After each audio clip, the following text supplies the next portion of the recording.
There's a steel pipe running up through your house right now, carrying 400 degrees of heat straight out through your roof.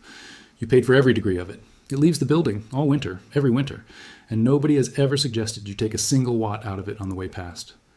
I'm going to show you exactly what you can take, what it costs, what it will genuinely run, and the one thing about this that almost nobody who films it ever mentions. The thing that decides whether you get free electricity or a chimney fire. Last February, I put a surface thermometer against my own stovepipe, about a foot above the collar, on a night when the stove had been running a couple of hours, 380 degrees. I stood there looking at that number and thinking about how much wood I had split to make it, and about the fact that all of it was on its way out through my roof and into the sky. Then I put my hand flat on the wall 6 feet away and it was cold. That contrast is the whole video, and I'll come back to it. Here's precisely what this does. There's a component that produces electricity directly from a temperature difference across it. Hot on one face, cold on the other, and voltage comes out of the wires.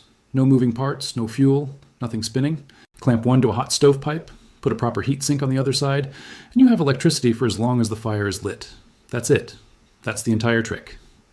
Here's precisely what it does not do, and I want to say this in plain words because the internet says otherwise constantly.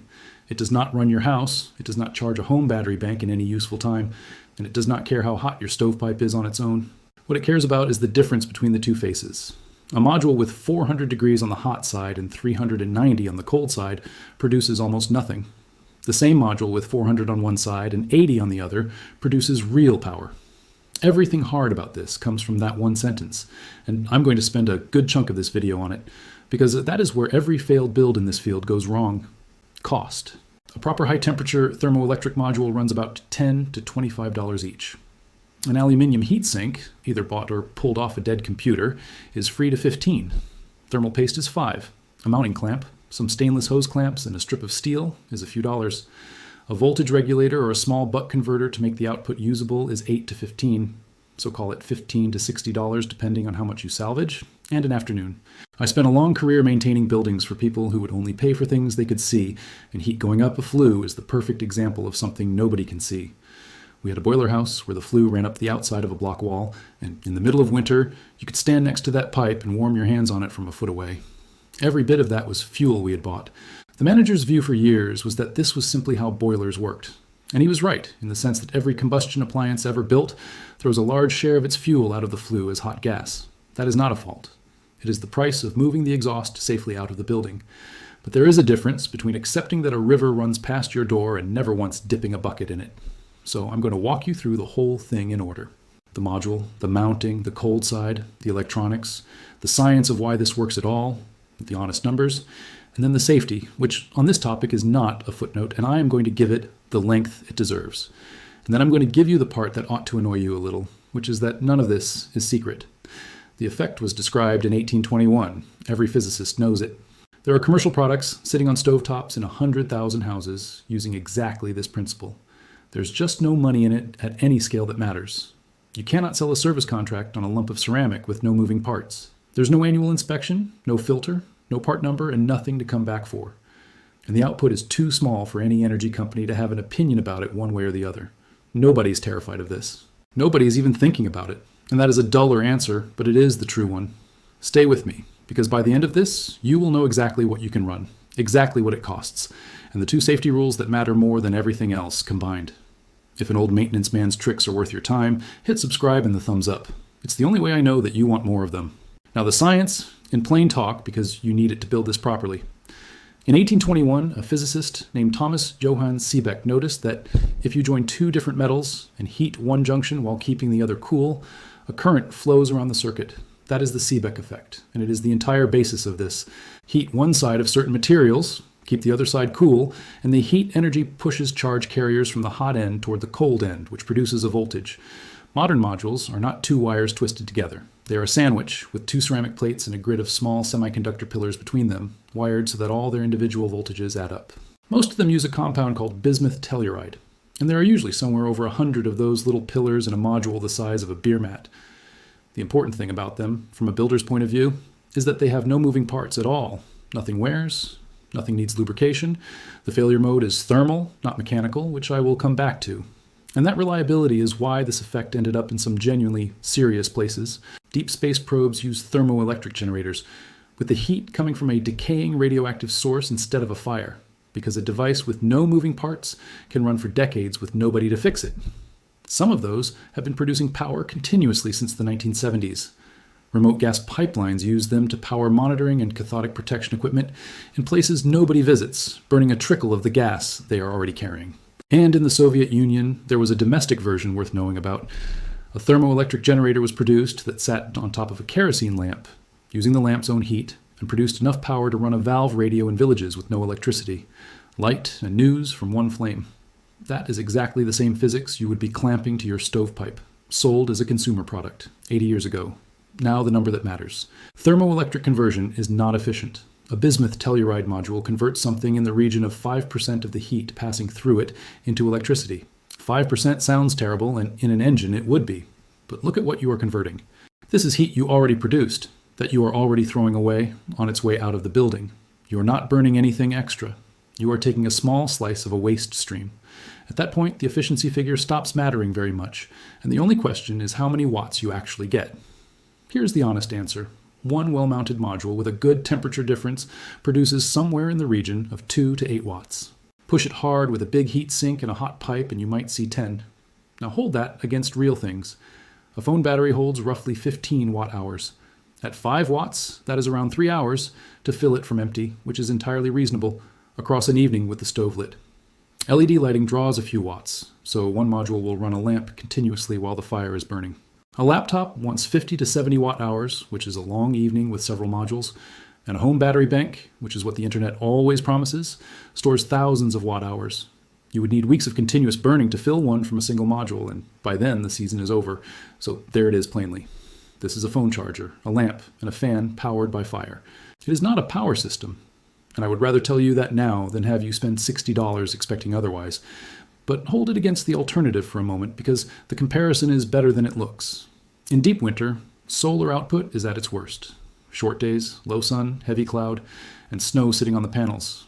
That is precisely when a household most wants a trickle of power and least reliably gets it. Your stove, meanwhile, is running every evening, harder than at any other time of year. So this produces power on exactly the days solar does not, from fuel you're burning anyway, with no battery needed to get through the night because the fire is lit at night. That seasonal complementarity is the honest argument for this project, and it is a good one. Now the build, and there are 4 parts. First, the module, and this is where most people ruin the project on day 1. Do not buy a Peltier cooling module. Those are the cheap ones, sold for cooling small drinks, fridges, and computer parts, and they are the first thing that comes up when you search. They are built with low melting point solder because they were never intended to see high temperature, and clamped to a stovepipe they will dissolder themselves internally and die, sometimes within one burn. What you want is a module sold specifically as a thermoelectric generator, rated for a hot side of at least 250 degrees Celsius, with high temperature solder. They cost a little more, and they are the difference between a device that lasts years and one that lasts a weekend. Second, the cold side, and I am going to say this as clearly as I can. The cold side is the entire project. Every single failed build I have seen in this field failed here. People bolt a module to a hot pipe, screw a little scrap of aluminium on the back, measure almost nothing, and conclude the technology does not work. The technology works. Their heat sink was too small. You need to move a genuine quantity of heat off the back face and dump it into the room continuously. That means a large finned aluminium heat sink, and bigger is always better. A CPU heat sink from a dead computer is a good start. A heat sink from an old amplifier or a power supply is better because they are usually larger. Air movement across those fins improves it substantially, which is why many builds put a small fan on the heat sink and run it from the module's own output. That is genuinely elegant, since the device cools itself with a fraction of its own electricity, and it produces considerably more than a still heat sink would.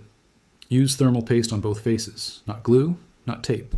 The ceramic surfaces are flat, and the contact matters enormously, and a thin, even film of thermal paste is what carries the heat across. Third, the mounting, and this is where the safety and the engineering meet.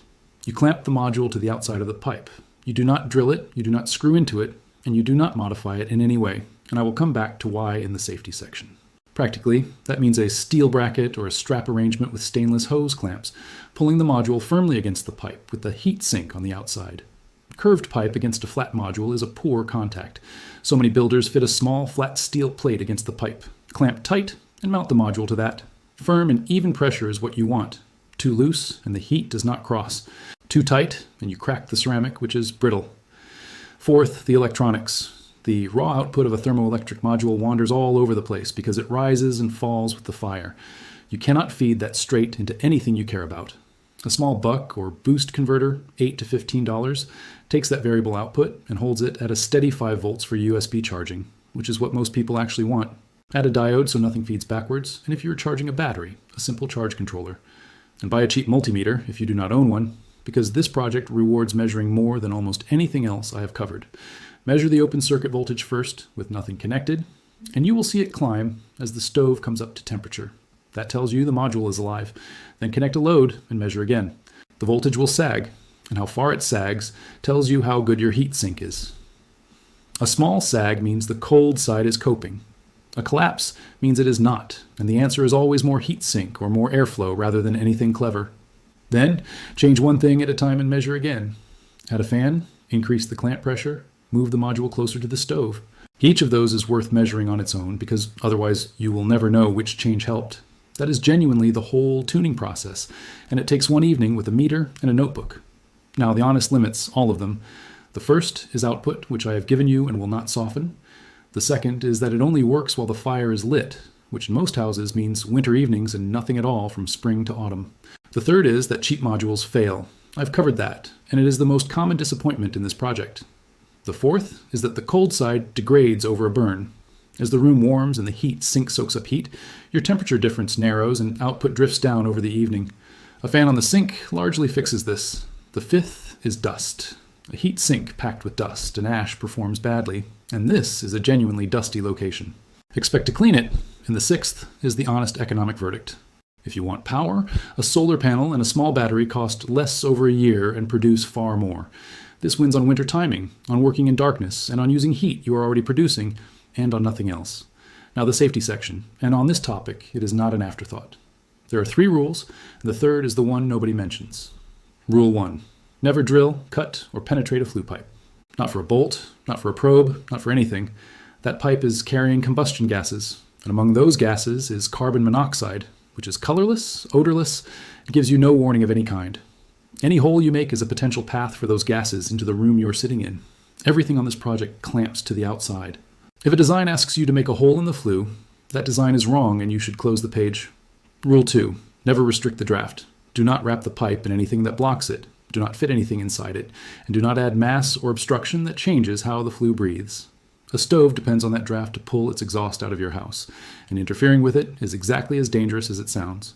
A clamp-on module and a heat sink sitting on the outside surface does not restrict draft. That is why this is the only sensible mounting method. And a working carbon monoxide alarm, checked with fresh batteries, in the room with the stove, is not optional whether you build this or not.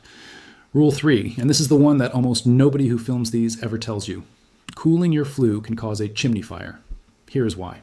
Wood smoke carries unburned volatiles, and those volatiles condense on any surface below a certain temperature. That condensate is creosote, and it builds up on the inside of your flue as a sticky, then hard and highly flammable layer. A chimney fire is that layer igniting. The single most important thing keeping creosote from forming is a flue that runs hot enough that the gases stay above their condensation point until they leave the chimney. So when you clamp a heat exchanger onto that pipe and start pulling heat out of it deliberately, you are working directly against the mechanism that keeps your chimney clean. One small module with a heat sink is a modest draw, and on a stove burning properly and running hot, it is generally not the thing that causes a problem.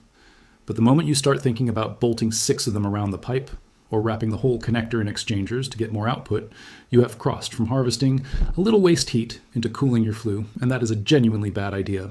So the rules that follow from that are simple. Fit it on the connector pipe close to the stove where the gas is hottest, rather than high up where it is already cooling. Keep it small. 1 or 2 modules, not a wall of them. Burn dry, seasoned wood, hot, because a stove that is being damped down to smolder produces far more creosote than anything you clamp to the pipe. And have your chimney swept and inspected on schedule, exactly as you should anyway.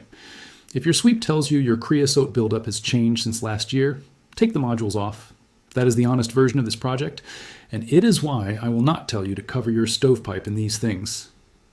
Now, the alternative that avoids the whole question, and it is worth knowing, if all you want is to move the stove's heat around the room, you do not need to touch the pipe at all. Thermoelectric stove fans sit on the stovetop use the same effect between the hot steel and the air above, and spin a fan to push warm air across the room. They need no wiring, no battery, and no modification to anything, and they are a mature product you can simply buy. They produce no usable electricity for anything else. What they do is take heat that was going to sit in one corner of the room and spread it, which for a great many households is worth more than 3 watts of USB charging. If you are not comfortable clamping anything to a flue, that is the version to get, and there is no shame in it. So who is this actually for?